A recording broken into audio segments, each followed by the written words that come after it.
Bienvenue dans le Feel Better Podcast.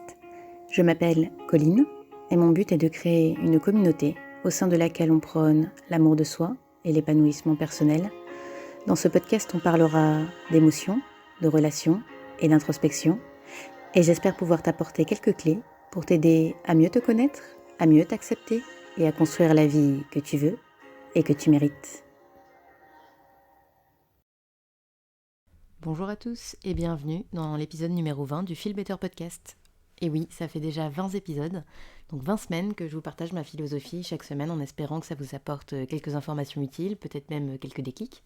Et si jamais vous avez apprécié mes épisodes, que ça vous a apporté un tout petit quelque chose, n'hésitez pas à en parler autour de vous, à partager les épisodes et puis à vous abonner sur le compte de la Feel Better Community sur Insta, ça m'aidera beaucoup. Et puis pour entrer directement dans le vif du sujet, aujourd'hui on va parler de notre rapport au corps. Je pense que c'est un sujet hyper important, d'abord parce que aimer son corps, ça fait partie de l'amour de soi. Ensuite parce que je pense qu'il y a énormément de gens qui ne sont pas à l'aise avec l'image que leur corps renvoie à l'extérieur, voire même leur renvoie à eux-mêmes. Et on est dans une société qui envoie beaucoup de messages sur le corps idéal, sur les standards de beauté, et ça génère une croyance générale que tout ce qui ne correspond pas à ces images, c'est pas bien. Mais en fait, ça représente 80% des gens, simplement parce qu'on est tous différents, et donc on ne peut pas tous faire 1m80, une taille 34 et un bonnet D. Donc arrêtons avec ces injonctions et apprenons à aimer notre corps exactement tel qu'il est, avec ses imperfections, avec ses cicatrices, avec les marques du temps, avec son histoire, tout simplement. Notre corps, c'est la seule constante de notre vie. On va passer notre vie dedans, quoi qu'il arrive. Donc il va changer, il va évoluer, il va vieillir, mais vous allez rester dedans jusqu'au bout. Et est-ce que ça ferait pas du bien de vous dire que vous allez passer votre vie avec un allié plutôt qu'avec un ennemi ? Votre corps vous permet de vous lever le matin, il vous permet de marcher, de courir, il vous permet de jouer, de peindre, de voir, de vous émerveiller. Votre corps, c'est un miracle. Une combinaison de cellules qui, toutes mises ensemble, vous permet de penser, vous permet de vous mettre en mouvement, de vivre. Est-ce qu'on peut juste prendre le temps de penser un petit peu à ça et de se dire que c'est déjà une forme de miracle en soi ? Vous vivez, vous expérimentez la joie, la peine, la peur, l'extase, l'amour, la souffrance. Vous ressentez. Et tout ça grâce à votre corps. Alors prenons juste 5 secondes, là, tout de suite, pour se sentir reconnaissant. Pour dire merci à votre corps qui vous porte à travers cette vie. Je suis tombée sur une vidéo il y a quelques jours qui était assez marquante, je trouve. On y voyait plusieurs personnes à qui on posait la même question. Si vous pouviez changer une seule chose à propos de votre corps, qu'est-ce que ce serait ? Et les gens répondaient « je serais plus grand »,« je changerais ma couleur de peau » ou encore « je peux changer qu'une seule chose ». Et puis on posait la même question à des enfants. Et les réponses avaient rien à voir. Les enfants y répondaient « j'aurais des ailes pour pouvoir voler, j'adorerais avoir des dents de requin ». Et il y en a même qui ont répondu « y a rien à changer ». Et j'ai trouvé que la vidéo était très belle et très triste en même temps. Parce que c'est beau de voir que les enfants, ils pensaient pas à mal de leur corps. Quand on leur demandait ce qu'ils voulaient changer, ils parlaient pas de leur nez trop gros ou de leur couleur de peau. Ils laissaient place à l'imagination, à la magie, au fantastique. Et c'est triste de voir que tous les adultes ont perdu cette innocence. Ils ont été rattrapés par la société et par leur peur. Et je crois sincèrement qu'on est tous dans le même bateau parce qu'il y a une telle pression sur ce à quoi on devrait ressembler, sur ce à quoi nos corps devraient ressembler, une telle campagne d'images de corps parfaits. C'est difficile de pas du tout être influencé par ça. Et moi je vois bien, la première, je trouve par exemple que mon nez il est trop droit ou que j'ai quelques kilos en trop. Et pourtant j'ai fait un énorme travail sur moi ces dernières années. J'ai vraiment appris à faire la paix avec mon corps que j'ai longtemps considéré comme un ennemi. Parce qu'il réagissait pas comme je voulais, parce qu'il n'était pas capable de faire ce que je voulais qu'il fasse, parce que je me trouvais pas assez jolie, trop grosse, pas assez sportive. Mais en fait, quand on s'enferme dans cette guerre avec son propre corps, on s'enferme avant tout dans des schémas qui confirment nos dires. Donc quand vous pensez par exemple que vous n'êtes pas assez sportif, et je parle du coup en connaissance de cause, vous allez en fait créer des schémas qui vont confirmer que vous l'êtes pas. Parce que du coup vous n'allez pas oser, parce que vous allez vous décourager. Et dans mon cas, par exemple, quand j'étais enfant, j'aimais beaucoup bouger, je faisais de la danse, j'aimais les cours de sport, je me souviens j'avais des cours d'athlétisme, j'adorais ça, et j'avais un peu le sens du challenge, donc voilà, je me dépassais. Et puis après je sais pas trop ce qui s'est passé, la puberté sûrement, et à un moment donné il y a quelque chose qui a basculé, et je n'osais plus me lancer parce que j'avais peur de rater, j'avais peur de gêner, j'avais peur d'être nulle, j'avais peur d'être ridicule. Et je me suis mise à redouter les cours de sport. Et du coup, j'ai commencé à éviter au maximum de m'impliquer. Et puis ensuite, j'ai gardé cette croyance que du coup, j'étais pas sportive et nulle en sport pendant super longtemps.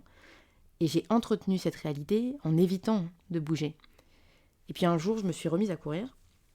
Et quand je commençais, comme ça faisait super longtemps que j'avais pas bougé, je pouvais pas tenir 10 minutes et je courais comme un escargot. Et puis à force de volonté, j'ai commencé à courir un peu plus vite, un peu plus longtemps, jusqu'à être capable de courir 10 km ou 1 heure. Et s'il y a des grands sportifs parmi vous, ça vous paraîtra pas énorme, 10 km, mais pour moi, ça l'était. C'était vraiment une forme de revanche. Et aujourd'hui, j'ai arrêté de courir parce qu'en fait, j'ai toujours détesté ça. Mais je me suis mise à d'autres sports comme la natation, le yoga. Et donc, j'ai développé une relation beaucoup plus saine à mon corps et au sport. Et maintenant, je fais des choses qui sont beaucoup plus respectueuses de qui je suis. J'essaie d'honorer qui je suis. Et donc, si je vous dis tout ça, c'est pas pour raconter ma vie, mais pour illustrer le fait que on est ce que l'on pense être. J'en parle beaucoup dans l'épisode sur la loi de l'attraction. Votre réalité, elle n'est pas créée par des phénomènes extérieurs, mais par ce qui se passe à l'intérieur de vous. Donc c'est vrai dans tous les domaines de votre vie, mais du coup c'est aussi vrai pour la relation que vous entretenez avec votre corps. Donc si vous pensez qu'il n'est pas assez bien, pas assez beau, pas assez performant, vous allez trouver tout un tas de raisons au quotidien qui vont confirmer votre pensée et vous allez vous enfermer dans des schémas qui vont contribuer à entretenir cette image que vous avez de vous. Mais si vous vous mettez à oser croire un tout petit peu en vous, vous allez aussi trouver les preuves que vous avez raison de le faire. Donc c'est à vous de décider, c'est à vous d'essayer.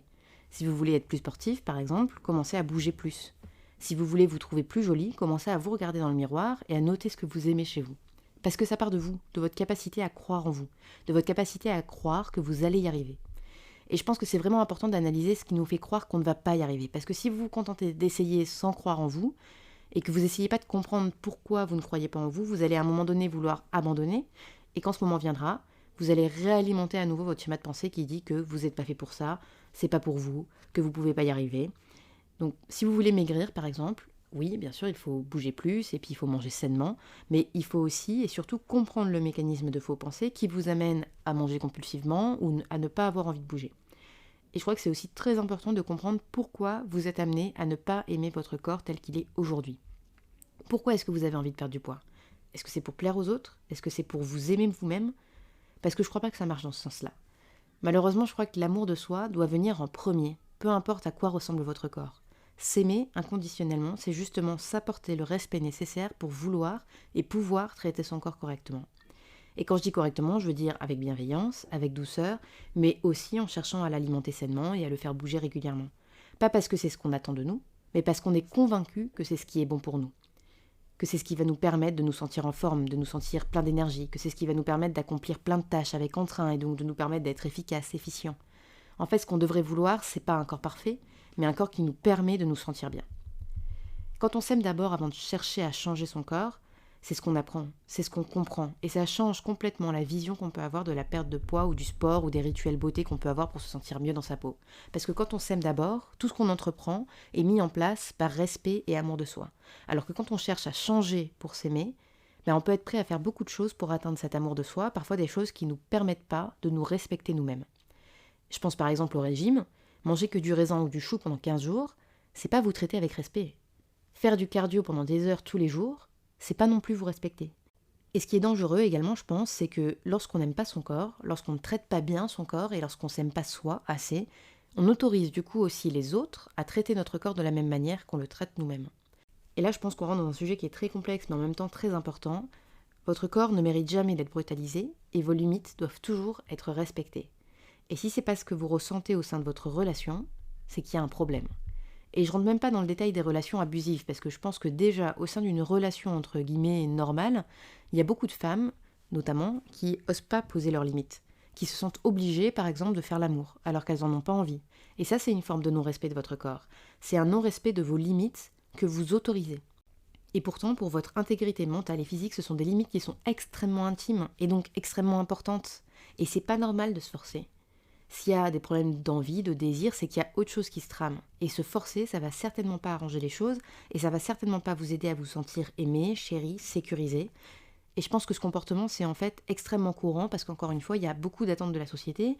On a l'impression qu'à partir du moment où on est en couple, on doit avoir envie de faire l'amour dès que son partenaire le veut aussi. Et c'est faux, bien sûr que c'est faux. Notre corps ne devient jamais la propriété de l'autre, et c'est hyper important de l'aimer et de le chérir assez pour savoir poser ses limites et se respecter. Donc, encore une fois, je crois qu'on a tendance à prendre le problème à l'envers.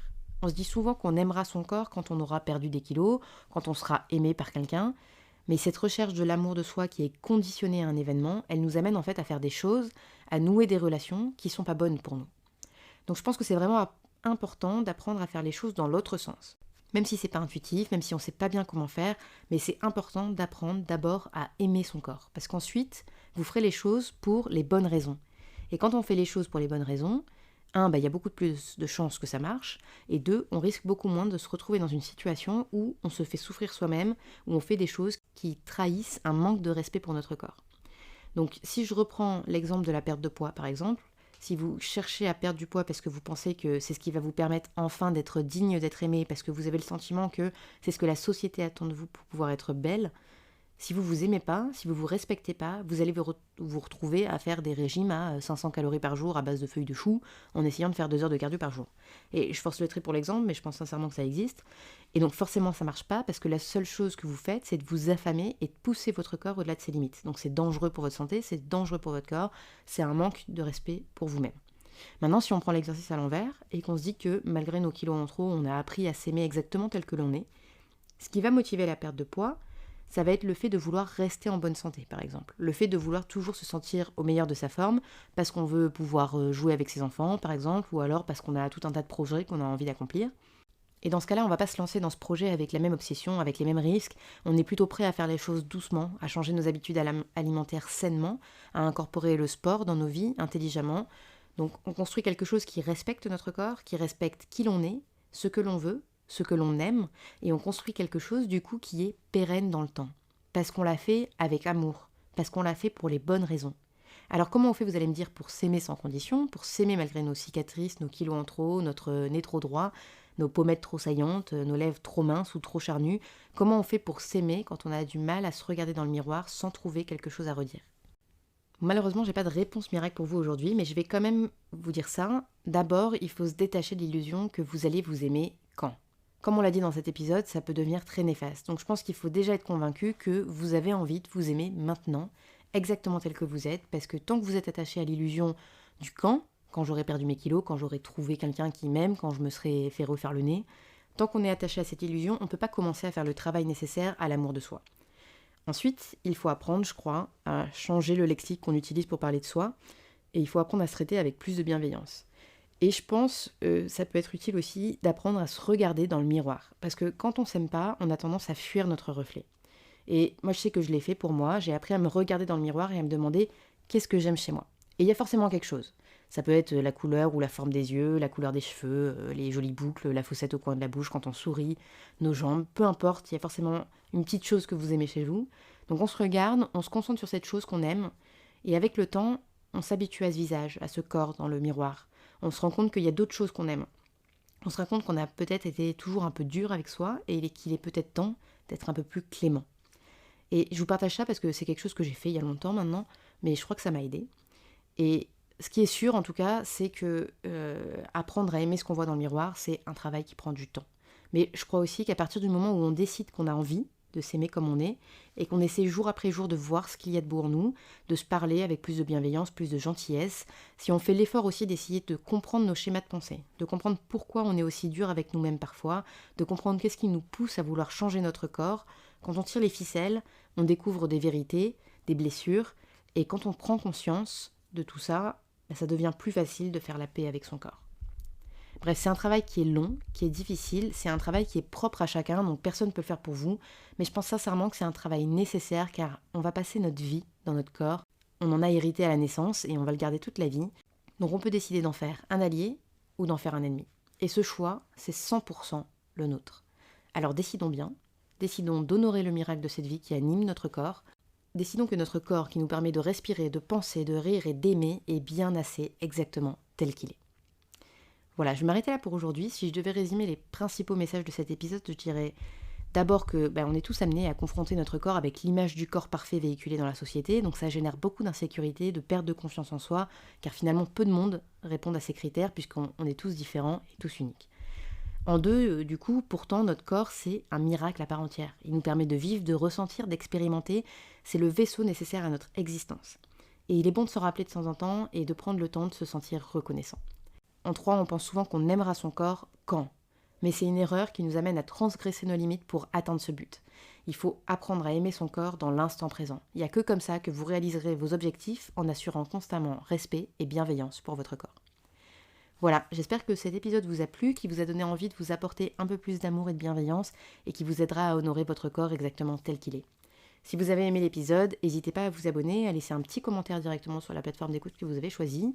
Si ça vous intéresse de rejoindre la communauté, vous pouvez cliquer sur le lien dans la description de l'épisode. Vous aurez droit à la newsletter hebdomadaire qui vous annonce la sortie du podcast avec le thème de la semaine pour rater aucun épisode, et puis un petit guide 100% gratuit pour vous aider à analyser vos émotions. Et puis vous pouvez également me suivre sur la page Insta de la Feel Better Community. Voilà, moi en attendant, je vous dis à la semaine prochaine, je vous embrasse, prenez soin de vous, à bientôt.